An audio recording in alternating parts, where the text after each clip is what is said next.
नमस्ते। थर्ड आई में आपका स्वागत है। कल एक उदयपुर में एक जघन्य घटना हुई, मतलब जघन्य क्रूरतम। इंसान कब हैवान बन जाता है ये कल उदयपुर में लगा। उदयपुर में एक टेलर कन्हैया लाल जी की हत्या हुई। कौन है कन्हैया लाल जी और किसने उनकी हत्या की, इसके बारे में थोड़ा आपको विस्तार से बता के फिर इन चीज़ों का समाज पे क्या असर पड़ रहा है और ये कैसे रोकी जाए, इस पर भी चर्चा करेंगे। उदयपुर में धान मंडी में राजमहल के पास सुप्रीम टेलर्स के नाम से कन्हैया लाल जी की टेलर की दुकान है, दर्जी की दुकान है। कन्हैया लाल जी ने नूपुर शर्मा जी के समर्थन में फेसबुक पे कुछ पोस्ट डाली थी। जब नूपुर शर्मा जी का वो एक विवादास्पद बयान टीवी चैनल पे आया था, टाइम्स नाउ पे, जिसमें उन्होंने मोहम्मद साहब के बारे में कुछ कहा था, तो इन्होंने उनके समर्थन में ये भी खड़े हो गए थे। इस बात को लेकर नाजिम अहमद साहब द्वारा धानमंडी पुलिस स्टेशन पर एक एफआईआर लिखवाई गई थी, आईपीसी की धारा 295A और 153A के तहत। प्राइमरली ये दोनों धाराएं हैं जिसमें दो धार्मिक समुदायों के बीच वैमनस्यता बढ़ाने के लिए और मतलब पीस खत्म करने के लिए इस तरह की बातें होती हैं। ये 153A वही है जिसमें मोहम्मद जुबैर को भी 2018 वाले में अरेस्ट किया गया है। पुलिस ने कन्हैया लाल जी को 10 जून को गिरफ्तार किया और दूसरे दिन ही उनको बेल भी मिल गई। ये बेलेबल ऑफेंसेस होते हैं, इनको दूसरे दिन बेल मिल गई और बेल मिलने के बाद इनको एक पुलिस प्रोटेक्शन भी दे दिया गया, क्योंकि कन्हैया लाल जी ने बताया था कि अब उनको भाई जान से मारने की धमकी मिल रही है। और उनका एक ये भी कहना था कि उनकी फ़ोटो और उनका नाम सोशल मीडिया पर वायरल हो गया है, तो इसलिए उनको अपनी जान का खतरा था, तो उनको एक सुरक्षा दे दी गई थी। फिर उसके बाद का घटनाक्रम ये हुआ कि जो वहाँ के SHO साहब थे, थानेदार साहब थे, उन्होंने उस इलाके के 5-7 जिम्मेदार लोग, जो दोनों पक्षों के, दोनों समुदाय के, हिंदू के भी मुस्लिम के भी, को बुलाकर एक बैठक की और उस बैठक में इस मामले पे बात चर्चा हुई। और कन्हैया लाल जी ने कहा कि मतलब वो संतुष्ट हुए और उन्होंने कहा, एक दोनों पक्षों के बीच एग्रीमेंट हुआ और कन्हैया लाल जी ने लिख कर दिया कि वो किसी के अगेंस्ट भी अब कोई कार्रवाई नहीं चाहते हैं। अब जो हो गया सो हो गया और बात आई गई, जिसको कहते हैं मामला रफा दफा हो गया। अब जब मामले में सुलह हो गई तो इसी कारण सुरक्षा भी हटा ली गई। जब सुलह हो गई तो मामला खत्म हो गया था। लेकिन इधर दो लोग जो कच्ची बस्ती किशन पोल के रहने वाले हैं, रियाज अख्तरी जो मस्जिद में साफ़ सफाई करते हैं, और गौस मोहम्मद जिनकी गैस वेल्डिंग की दुकान है, ये दोनों घनिष्ठ मित्र हैं। इनके मन में कुछ और चल रहा था, ये अपना कुछ और प्लानिंग कर रहे थे। इन्होंने 17 जून को तय किया कि हम तो ये हत्या करेंगे। It was planned, cold blooded, ठंडे दिमाग से सोच समझ के 17 जून को इन्होंने ये प्लान कर लिया था कि हम हत्या करेंगे। ये कोई गुस्से में या आवेश में या स्पर ऑफ द मोमेंट की पे हत्या हो जाए, ऐसा नहीं है। ये मतलब बिल्कुल साजिश के तहत ठंडे दिमाग से उन्होंने ये किया। हालांकि ये भी फैक्ट है कि इन दोनों लोगों का कोई पुराना आपराधिक रिकॉर्ड नहीं है। इन्होंने 17 से 28 जून के बीच में वीडियोस बनाए हैं, कई वो वीडियो मिल गए हैं। 17 जून को ये जुमे वाला दिन है, उस दिन ये कह रहे हैं कि मतलब हम इसको अंजाम देंगे और ये सब करेंगे। मतलब ये well thought out, well planned हत्या थी। 28 जून को दोपहर में करीब 2:30 बजे ये दोनों लोग आके मतलब मोटरसाइकिल पे सवार होके इनकी दुकान पहुंचते हैं और दुकान पहुंच के अंदर दुकान के जाते हैं और वहाँ इस बहाने से कि नाप देनी है कपड़े की। और जब वो नाप देने के लिए होते हैं तो उनका गला रेत करके गले से मतलब उनकी हत्या कर दी जाती है। और ये सबसे बड़ा जो जघन्य बात है, मतलब जो इंसान तो नहीं ये काम कर सकता है, जो हैवानियत वाली बात है, उस पूरे उसकी फिल्म बनाई जाती है। मतलब उस पूरे की वीडियो रिकॉर्डिंग होती है और फिर कहते हैं कि सिर तन से अलग कर दिया गया। वो मतलब अपने ढंग से उनका ये कहना है कि मैंने बदला पूरा कर लिया इत्यादि इत्यादि। और फिर वो वीडियो शेयर करते हैं सोशल मीडिया पे। ये सारी चीज़ें बिल्कुल ठंडे दिमाग से, बिना आवेश के, सोची समझी बात के तहत ये हत्या करते हैं। और इसको लोगों ने भी देखा। जब ये निकलते हैं तो इनके खून लगा हुआ है, वो लोगों ने देखा, लेकिन ये वहाँ से भाग निकलते हैं। अब वहाँ का जो लोकल लोग थे वो डरे हुए भी थे और गुस्से में भी थे, आवेश में भी थे। वो कहते हैं कि हम लाश नहीं उठने देंगे।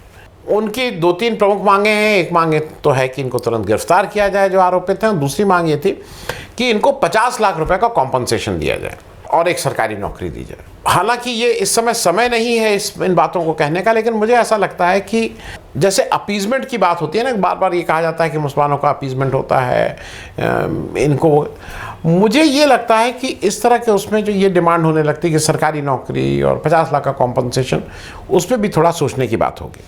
खैर, मैं हरदम ये कहूँगा और मेरा फर्म बिलीफ है, लोगों को लगे कि शायद मैं कुछ एक पार्टी विशेष के पक्ष में, पार्टी विशेष की बात नहीं है। अशोक गहलोत ने, ये तय बात है कि उन्होंने कल दूसरा गोधरा होने से बचा लिया। चीज़ें उतनी ही विस्फोटक थीं। अगर कल अशोक गहलोत बहुत ही आयरन हैंड से, बहुत ही एडमिनिस्ट्रेटिव स्किल के साथ तुरंत कार्रवाई नहीं करते, तो इसकी पूरी संभावना थी कि गोधरा जैसा कोई हादसा, जो गोधरा में जो पोस्ट गोधरा जो हत्या है, उस तरह का कोई हादसा ना केवल राजस्थान बल्कि पूरे देश में हो सकता था। अशोक गहलोत ने ये कई बार उसको दर्शाया है, पास्ट में भी उन्होंने ये इस चीज़ को प्रूव किया है कि जो उनके एडमिनिस्ट्रेटिव स्किल हैं, जो उनकी प्रबंधक क्षमता है, वो बिल्कुल ठीक है। किसी भी चीफ मिनिस्टर में जो होनी चाहिए वो है, और केवल चीफ मिनिस्टर वाली नहीं, उनमें पार्टी की भी को भी हैंडल करने की क्षमता है। याद है ना आपको, जब बीजेपी के साथ सचिन पायलट जी उनके प्रभाव में आके चले गए थे, गुड़गांव रहने लगे थे और ये था पार्टी टूट जाएगी, तब भी उन्होंने उसको मैनेज किया था।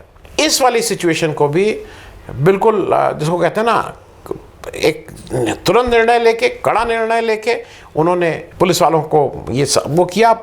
और कोई इस कांड के 4-6 घंटे के अंदर ही उदयपुर से 60 किलोमीटर दूर राजसमंद में ये दोनों हत्यारे पकड़े गए। ये बड़ी बात है। नहीं तो अगर आप जनरली इस तरह के, उसमें क्या होता है कि लोगों की गिरफ्तारी कहाँ होती है। आपको लखीमपुर का याद है ना, गिरफ्तारी ही नहीं हो रही थी लखीमपुर में, मतलब वो आ रहे थे, बुलाए जा रहे थे, वो सब नहीं हो रहा था। वहाँ पे भी हत्या जघन का कम नहीं थी। एक कोई आदमी कोल्ड ब्लडेड उसमें लोगों को रौंद दे रहा था। खैर, इन्होंने उसको वो कंट्रोल किया। और एक अच्छी बात यह है कि आज ही खबर आ गई कि जो 5 पुलिस के जो व्यक्ति थे, जिन लोगों ने इन लोगों को गिरफ्तार किया था, उनको आउट ऑफ टर्न प्रमोशन की घोषणा भी अशोक गहलोत ने कर दी। ये होना चाहिए, क्योंकि पुलिस को हम सब लोग, मैं भी, मतलब इंक्लूडिंग मैं, हरदम उनके ऊपर दोषारोपण और उनकी कमियां निकालते रहते हैं। लेकिन अगर उसने, वही पुलिस, अगर ये तय बात है कि अगर वहाँ पे जो नेतृत्व है वो अगर ये कहे कि तुम्हें इसमें गिरफ्तार करके देना है, तो उस पुलिस ने 4-6 घंटे के अंदर जो ये अपराधी थे, जिन्होंने हत्या की थी, उनको गिरफ्तार भी किया था। अशोक गहलोत की एक बात और कहें, उन्होंने 1 महीने के लिए निषेधाज्ञा लागू कर दी है राजस्थान में। उन्होंने 24 घंटे के लिए इंटरनेट बंद कर दिया, क्योंकि इंटरनेट पे ये खूब घूम रहा था। इंटरनेट, अच्छा, सारी अफवाहें, सारा जो खुराफात है वो इंटरनेट के ही थ्रू होती है, तो उसको उन्होंने बंद कर दिया। उन्होंने वहाँ दफ़ा 144 तो लगाई।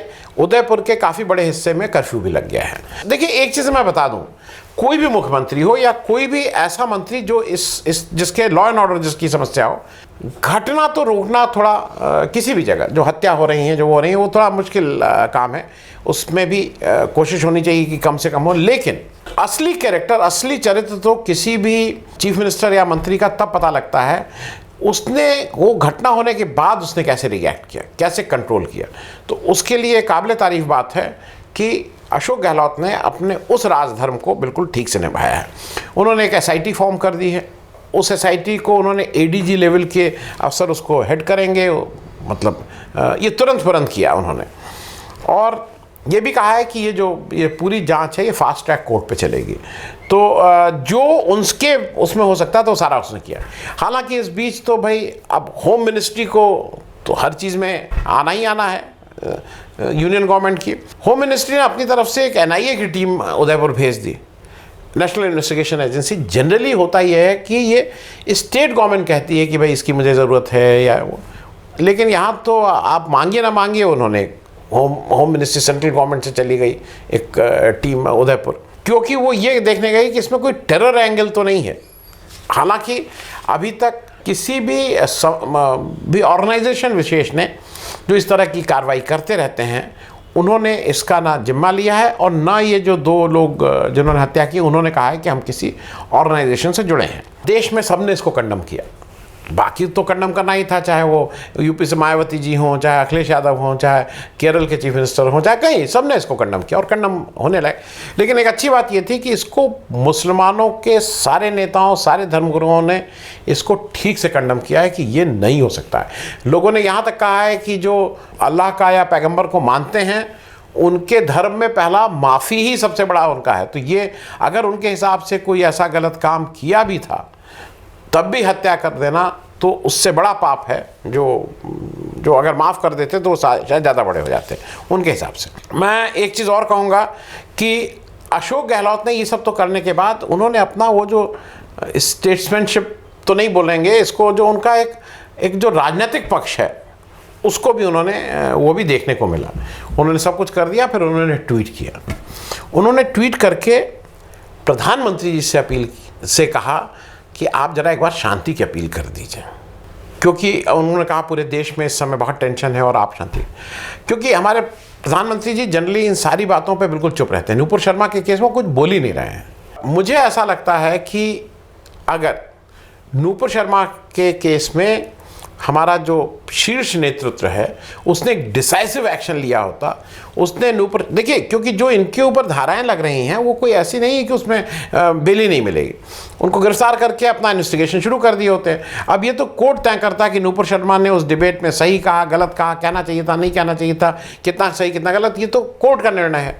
लेकिन कम से कम लोगों को ये लगता तो कि नहीं, इस पे देखिए कुछ कार्रवाई हुई है और सरकार सीरियस है और नेतृत्व सीरियस है और इनकी गिरफ्तारी हो गई। वो तो किया नहीं। तो मतलब मैं इसलिए नहीं कह रहा हूँ कि मुझे ऐसा लगता है कि नेतृत्व को थोड़ा इस तरह की चीज़ों में ज़ीरो टॉलरेंस। जहाँ तक धर्म की बात आती है, मेरा व्यक्तिगत मानना यह है कि धर्म की बात किसी भी चैनल पे, किसी भी उसमें बहुत व्यक्तिगत विषय है। मैं अपने घर में अपने उसमें मेरी आस्था की बात है, मैं वो करूँ। लेकिन ये मीडिया में आके और फिर इस पर डिस्कशन करना और ये धर्म और ये भगवान पे और पैगंबर साहब, मतलब ये उचित नहीं है। इस पर तत्काल रोक होनी चाहिए। और मैं पहले भी कहता रहा हूँ, मैं फिर कह रहा हूँ, जो टीवी डिबेट पे इसको बुला रहा है इस तरह के चैनल, वो उस चैनल की भी उतनी जिम्मेदारी होती है कि उनके यहाँ अगर इस तरह की बात कहीं से भी निकली तो तुरंत रोकना, और इस तरह की बात उसकी प्राइमरली जो पहली जिम्मेदारी है वो उस टीवी चैनल के, या जो टीवी चैनल हो, सोशल मीडिया चैनल हो, उसके ऊपर होनी चाहिए। चलते चलते एक बार फिर से आप सबसे यही आग्रह, ये देश के लिए दुखदाई बात है, हम सब लोगों के लिए ये एक कलंक की बात है, ये शर्म की बात है। जो इससे बड़ी कोई बात नहीं हो सकती है कि हम प्रेम करिए, क्षमा करिए और ये भी प्रार्थना कीजिए कि ख़राब वक्त, कई बहुत ख़राब वक्त भी निकले हैं इस देश में और ये वक्त भी निकल ही जाएगा। जो हिंदू मुस्लिम के बीच जो एक खाई बनाने की कोशिश हो रही है, वो खाई तो मेरे ख्याल में नहीं बन पाएगी। और जैसे इतने दिनों से साथ प्रेम से रहते आए हैं, वक्ती मामला है, 2-4 साल की शायद बात हो, 2-4 महीने की भी बात हो सकती है। लोगों को जल्दी समझ में आ जाएगा कि वोट देते समय ये धर्म की बात से ज़्यादा ज़रूरी पेट की बात है। वो जिस दिन समझ में आ जाएगा, मेरे ख्याल में उस दिन ये धर्म की बात करना भी बंद हो जाएगा। Thank you so much.